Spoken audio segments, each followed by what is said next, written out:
Secundaria segundo grado. Ciencias. Física. Marie Curie.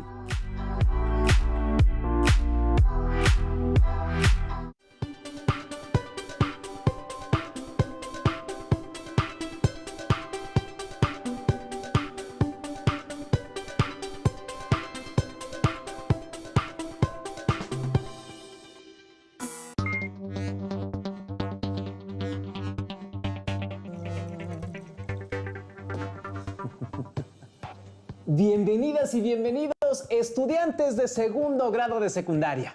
Me da mucho gusto que nos acompañen en esta sesión de Aprende en Casa para la asignatura de Ciencias Física. Mi nombre es Enrique Rodal y en esta ocasión nos acompaña una mujer cuyas aportaciones a la física y la química cambiaron el rumbo de la humanidad y contribuyeron al inicio de la física médica. Ella es la doctora Marie Curie. Muchas gracias, doctora, por estar aquí con nosotros. Es de verdad un gran honor que nos regale un poco de su tiempo para conocer más acerca de su vida y, bueno, de todo el trabajo que usted desarrolló. Merci beaucoup. Gracias a ti por la invitación.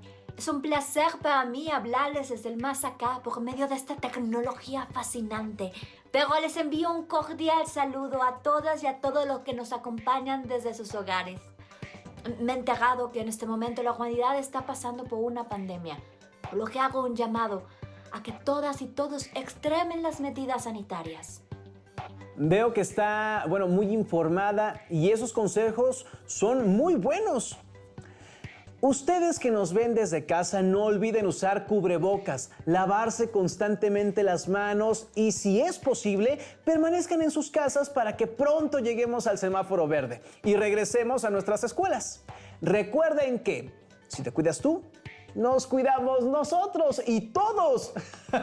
Alumnas y alumnos, tengan a la mano su siempre confiable cuaderno, lápiz o bolígrafo para que tomen nota de lo que a su consideración sean los aspectos más relevantes de la vida y obra de nuestra invitada de lujo.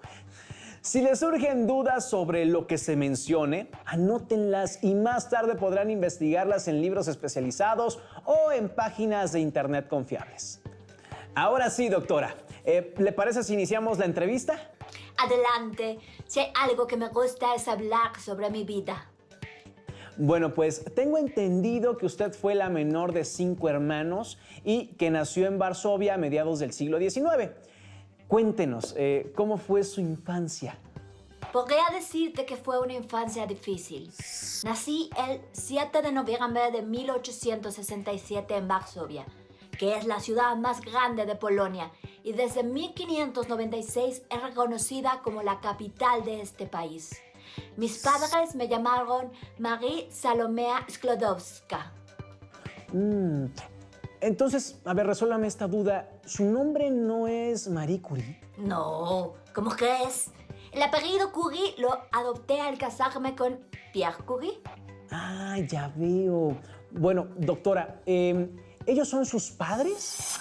Así es. Mi madre, Bronislava Mariana Boguska, y mi padre, Vladislav Josef Sklodowski. Mi madre era maestra, pianista y cantante, mientras que mi padre era profesor de física y matemáticas. Por desgracia, cuando yo tenía 9 años, mi hermana mayor Sofía murió de tifus, una enfermedad infecciosa producida por varios tipos de bacterias. Y 2 años más tarde, mi madre se reunió con ella al fallecer de tuberculosis.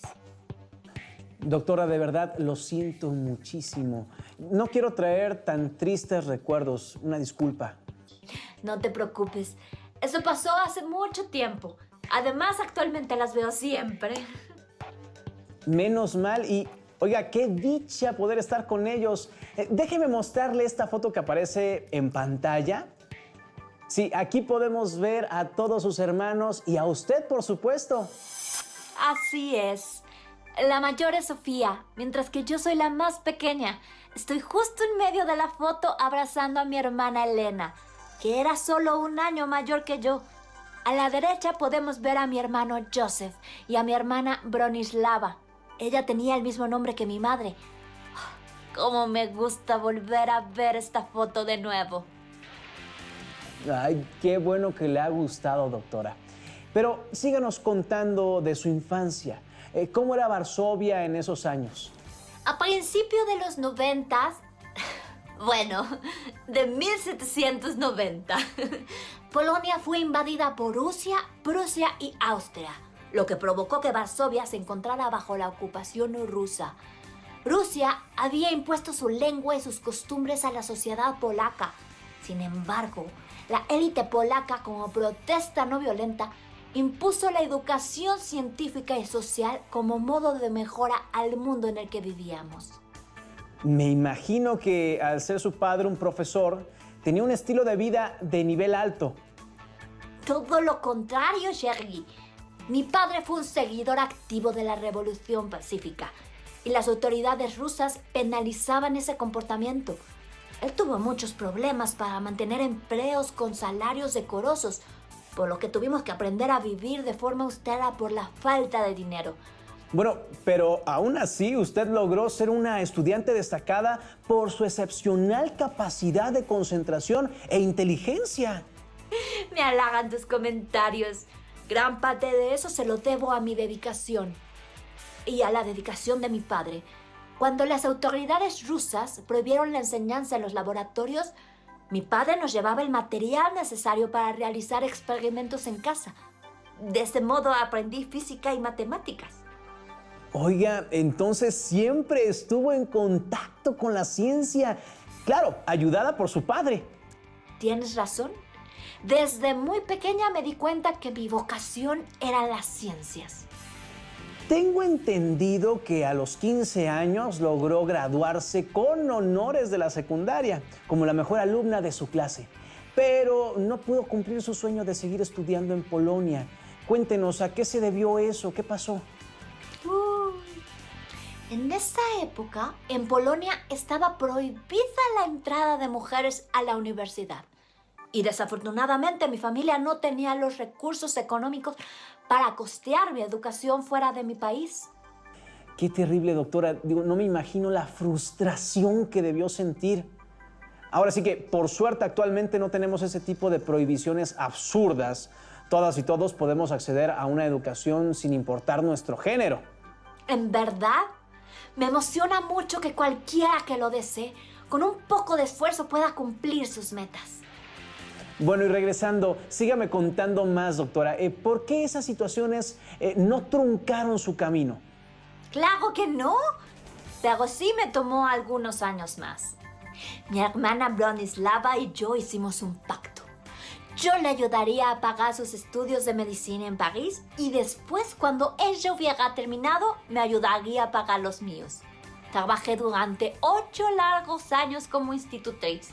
Y ese tiempo parecía eterno. ¡Qué increíble pacto, doctora! ¿Y en esos 8 años siguió instruyéndose en sus áreas de interés? En mi tiempo libre estudiaba matemáticas y física por mi cuenta. Además, existía una de las llamadas universidades flotantes, que eran creadas clandestinamente por profesores polacos para ayudar a los que no podíamos estudiar por la opresión rusa. Disculpe, cuéntenos, cuando su hermana concluyó sus estudios, ¿sí le ayudó a cumplir su sueño? Sí, y ella me ayudaba con lo que podía. Pero también pude conseguir una beca.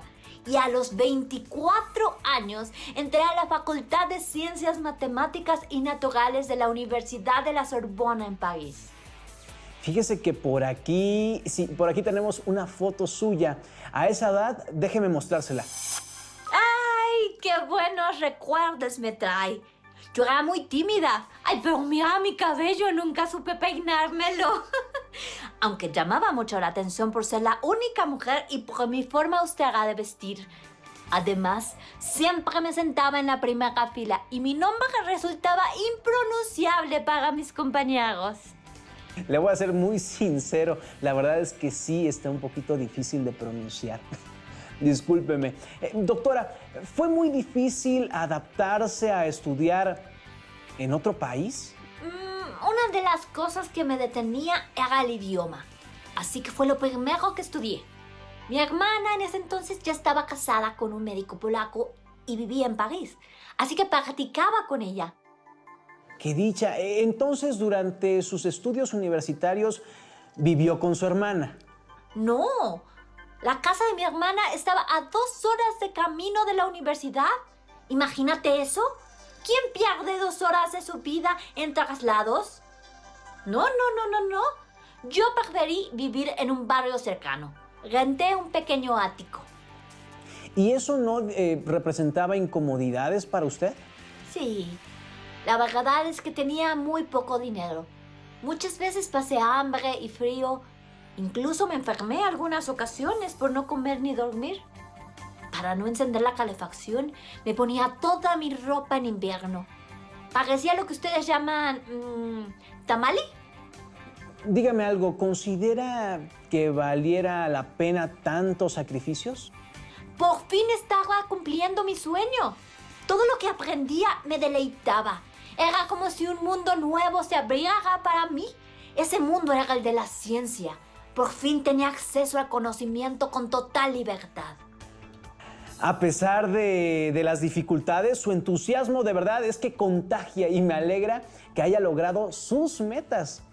Tengo entendido que usted se graduó como la mejor alumna de su clase en la primavera de 1893. Así fue. La mejor estudiante en la licenciatura de física. También estudié la licenciatura en matemáticas. En esa logré ser la segunda mejor. No me diga, estudió 2 carreras. ¡Qué impresionante! Al siguiente año conoció al físico Pierre Curie, ¿es verdad? Sí, así es. Ambos trabajábamos en el estudio del campo magnético. Pierre era una brillante esperanza de la física francesa, además de muy, muy guapo. Qué interesante. Doctora, cuéntenos más sobre el físico Pierre Curie, por favor. Pierre nació en París el 15 de mayo de 1859. Su padre era médico, por lo que recibió educación científica desde pequeño. También estudió en la Universidad de la Sorbona y en el año de 1878 se graduó en la licenciatura de física. Cuando ustedes se conocieron, el físico Pierre Curie era profesor en la escuela de física y era una persona muy conocida en el ambiente científico, ¿no? Sí. Él era 10 años mayor que yo, pero simpatizamos inmediatamente. Él se veía muy inteligente y distinguido. Además, se sintió fascinado por poder hablar con usted utilizando palabras complejas propias de sus campos de investigación. Cuéntenos, ¿cuánto tiempo pasó para que se casaran? Al año siguiente, en 1895, nos casamos en una ceremonia muy sencilla. Recuerdo que en la boda nos regalaron un poco de dinero. Y con él nos compramos un par de bicicletas con las que viajamos por Francia todo ese verano. Disculpe la indiscreción, ¿qué pasó después de su boda? ¿Pierre Curie le ayudaba en sus investigaciones? Sí, claro. Yo nunca dejé de pensar en mis aspiraciones. Tenía la idea de realizar un doctorado en física. Ninguna mujer de la época había alcanzado ese grado. En ese tiempo llegó hasta mi laboratorio la información del descubrimiento de los rayos X por Wilhelm Röntgen y la observación de Henri Becquerel. Claro, Becquerel descubrió accidentalmente la radiactividad cuando colocó sales de uranio que estaban envueltas en cartón sobre una placa fotográfica. Al revisar la placa fotográfica, vio que en esta se hallaban impresas las imágenes de las sales de uranio. Es correcto. Entonces decidí hacer mi tesis doctoral sobre la radiación recientemente descubierta por Becquerel. Instalé un laboratorio en un pequeño depósito en la escuela de física en donde trabajaba Pierre. Ahí empecé a estudiar una variedad específica de uraninita llamada pechblenda. La uraninita es un mineral rico en uranio. Este mineral se conoce desde el siglo XV. Por otro lado, la pechblenda es una variedad impura de uranita, por lo que puede contener otros minerales. Así es. Veo que tienes muy buena información. Encontré que la radiación de la pechblenda era más intensa que la que emitía el uranio. y se me ocurrió que debía de tener otros elementos que emitían más radiación. A esta propiedad la llamé radioactividad. Claro, claro. Usted es la persona que propuso ese término. Dígame, doctora, ¿qué conclusiones obtuvo de su investigación sobre las propiedades radiactivas de la pechblenda? Con la ayuda de mi esposo, descubrí que la radiación no era producto de reacciones químicas, sino que se debía a la naturaleza de los materiales que componían a la pechblenda. En 1898, después de años de trabajo, aislamos dos nuevos elementos químicos, los cuales llamamos polonio y radio. Pero no fue sino hasta 4 años después que pudimos demostrar nuestro hallazgo. Después de trabajar en aproximadamente 1 tonelada de pechblenda, logramos aislar una fracción de 1 gramo de radio. Me imagino que el polonio recibió ese nombre en honor a su país natal, ¿o me equivoco? En efecto, y al radio lo nombramos de esa forma debido a su intensa radioactividad. Ahora que menciona eso, doctora, ¿esos trabajos no eran peligrosos? Esos materiales emiten radiación ionizante. En ese momento eran descubrimientos nuevos. No se sabía mucho sobre los efectos de la radiación sobre los seres vivos. Sin embargo, Pierre y yo sufrimos quemaduras y llagas producto de nuestros estudios.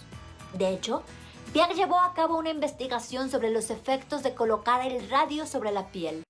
Encontró que este realizaba una quemadura que rápidamente evolucionaba a una herida. Estas investigaciones condujeron a que se comenzara a utilizar el radio en el tratamiento de tumores malignos, naciendo así la curiterapia, posteriormente llamada radioterapia. Qué peligroso la investigación, pero qué interesante fue, doctora. Como resultado de sus trabajos, usted logró escribir su tesis doctoral titulada Investigaciones acerca de las sustancias radiactivas. Así fue. El 25 de junio de 1903 publiqué mi tesis y con ella obtuve mi doctorado. Fui la primera mujer con un doctorado en la Sorbona. Y en ese mismo año se anunció que usted, su esposo Pierre y Henry Becquerel habían ganado el Premio Nobel en Física por sus investigaciones sobre el fenómeno de la radiación. Debo decirte que en un principio la Academia Francesa solo había nominado a Pierre y a Henry, haciéndome a un lado por ser mujer. ¿Y qué fue lo que los hizo recapacitar? Pierre insistió que yo debía compartir ese honor y logró convencerlos. Gracias a eso, usted se convirtió en la primera mujer en ganar un premio Nobel. Me imagino que su fama le abrió puertas y su calidad de vida mejoró, creo que sustancialmente. Ganar el premio fue una gran felicidad para nosotros. Pero nuestra vida no cambió mucho. Pierre y yo seguíamos viviendo de forma modesta. Y las cosas se apretaron más con el nacimiento de nuestras hijas. Mira, en esta foto estamos Pierre, mi hija Irene y yo, en el jardín de nuestra casa. Qué hermosa familia, doctora. Una pregunta, cuando publicó su descubrimiento de los nuevos elementos, su hija mayor, Irene, ya tenía 1 año, puesto que ella nació el 12 de septiembre de 1897, ¿o me equivoco? Sí. Y cuando mi pequeña Irene tenía 7 años, nació Yves, el 6 de diciembre de 1904. Y aunque su llegada fue muy esperada, afectó nuestra situación económica. Cierto, pero a pesar de esas dificultades, decidieron no patentar los resultados de sus investigaciones. Díganos, ¿a qué se debió eso? Pierre y yo platicamos sobre la importancia de publicar nuestros resultados, para que cualquiera que quisiera seguir investigando al respecto lo pudiera hacer. Podríamos decir que optamos por la pobreza para contribuir a que la ciencia se siguiera desarrollando. Recuerdo haberle dicho a Pierre que hacerlo de otro modo sería imposible, contrario al espíritu científico. Y también en ese mismo año, 1904, su esposo Pierre Curie fue nombrado como titular de la Cátedra de Física en la Sorbona de París. Supongo que ese hecho les ayudó un poco, ¿no? Fue una noticia que nos llenó de alegría. Sin embargo, esta duró poco tiempo. 2 años después, Pierre falleció al ser atropellado por un carruaje. Yo quedé muy afectada. Él era mi compañero y yo lo amaba profundamente. Siento mucho lo que sucedió, doctora. Ahora usted tenía que hacerse cargo de 2 pequeñas sin el apoyo de su esposo, claro. ¿Cómo logró compaginar la crianza de sus hijas con su trabajo en la investigación científica? La verdad es que me refugié con mucho más ímpetu en mis investigaciones. Afortunadamente, mi padre y mi tía Emily me ayudaron con mucho gusto a cuidar de mis hijas mientras yo trabajaba en la universidad. Tengo entendido que sus hijas tuvieron una educación ejemplar, pero que no asistían a las escuelas de París. ¿Por qué tomó esa decisión? Yo no estaba satisfecha con el nivel de calidad de las escuelas parisinas en la época. Fue por eso que mis hijas recibieron su educación principalmente en el hogar.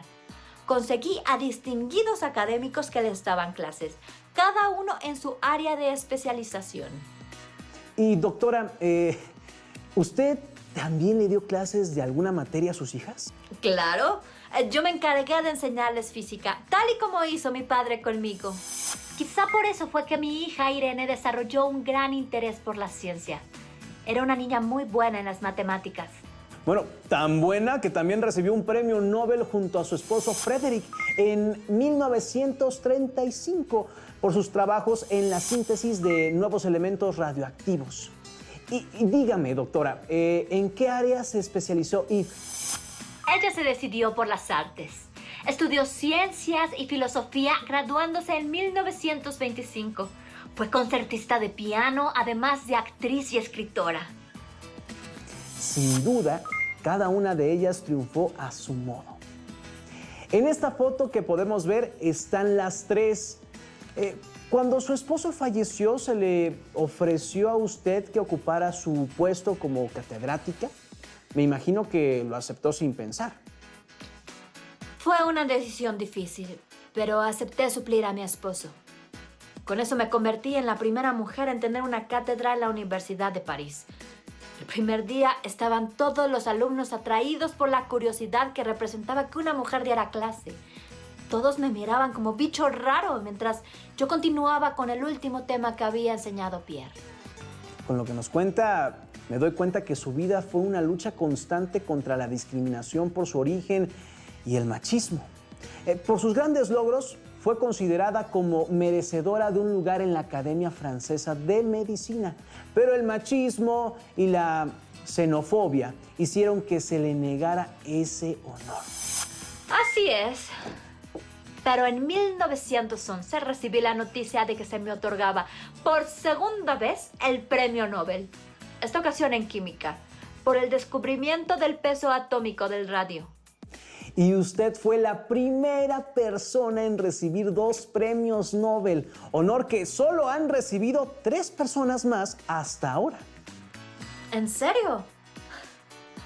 ¡Qué honor!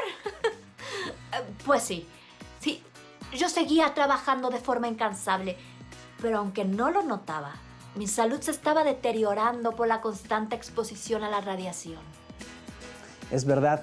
Otra de sus grandes contribuciones vino en la Primera Guerra Mundial que se desarrolló entre los años 1914 y 1918. ¿Podría contarnos su experiencia? Claro. Junto con mi hija Irene trabajamos como enfermeras militares durante la Primera Guerra Mundial. Se me ocurrió que podíamos adaptar máquinas de rayos X en los carros. Estos carros fueron conocidos como unidades de rayos X portátiles y ayudaron a salvar la vida de muchos soldados. Es verdad. La constante exposición a la radiación y el permanente contacto con los rayos X durante 4 años hicieron grandes estragos en la salud de la doctora Marie Curie.